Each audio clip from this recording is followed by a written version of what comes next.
Bonjour à tous, bonjour à toutes. Je suis Vanessa Fontaine, avocat en droit du travail à Rouen et fondatrice du cabinet Bicide, cabinet dédié aux employeurs. Aujourd'hui, je vous propose de parler du règlement intérieur. C'est souvent un document qu'on oublie, voire qu'on a enfoui dans un placard depuis 10 ans. Pourtant, c'est l'un des outils les plus performants pour pouvoir protéger, sécuriser et organiser la relation de travail.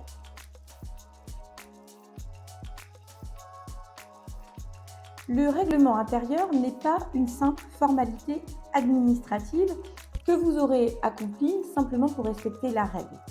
Au contraire, il faut que vous le perceviez comme un document de travail, comme un véritable bouclier juridique qui va fixer les règles de fonctionnement, les règles du jeu de l'entreprise.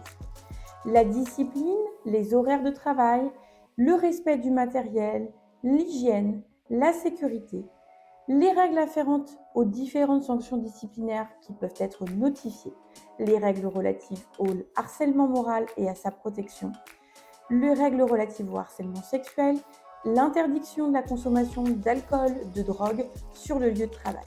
Avec ce document de travail, vous aurez donc un cadre à suivre en cas de litige.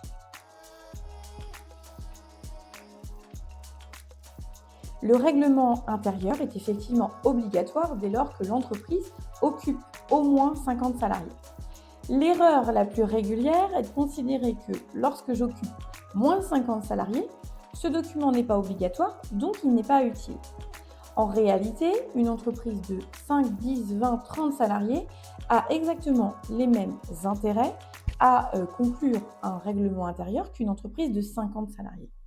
Tout simplement parce que, comme je vous l'ai dit, le règlement intérieur est la base, le socle de l'organisation des relations de travail au sein de la structure. Ça signifie que grâce au règlement intérieur, on va avoir une base pour organiser les relations de travail, prévenir les risques et éventuellement sanctionner les dysfonctionnements. J'insiste sur le fait qu'une fois le règlement intérieur établi pour la première fois, il est important de continuer à mettre à jour ce document puisqu'on doit non seulement pouvoir s'adapter aux nouvelles règles du Code du travail, mais aussi s'adapter à de nouveaux usages dans les relations de travail. Je pense notamment à la mise en place du télétravail, à l'usage du téléphone, des réseaux sociaux et éventuellement de l'intelligence artificielle dans l'exécution des contrats de travail. Alors vous vous doutez bien que la rédaction du règlement intérieur ne va pas s'improviser et comme d'habitude, un soin particulier doit être donné à la rédaction de ce document. Avant même de passer à l'écrit, l'étape primordiale est de faire le point sur vos pratiques actuelles. Vous avez forcément déjà des règles, des usages au sein de l'entreprise qui ne sont pas écrits mais qui existent bien. Il faut faire ce point-là pour pouvoir tout d'abord retranscrire correctement la réalité dans le règlement intérieur, mais surtout vous vérifiez alors que vos pratiques sont bien conformes à la réglementation, le Code du travail et la convention collective comme d'habitude.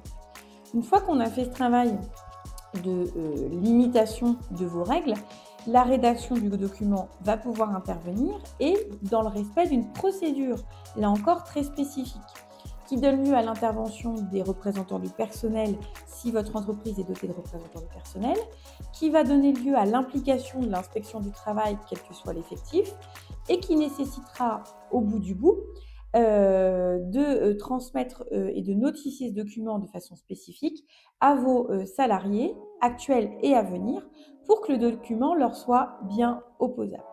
Une fois encore, voyez le règlement intérieur comme un document essentiel de fonctionnement de vos relations de travail. Voyez le document du règlement intérieur comme un vrai investissement pour vos ressources humaines. Je vous dis à bientôt dans un nouvel épisode des Chroniques du droit.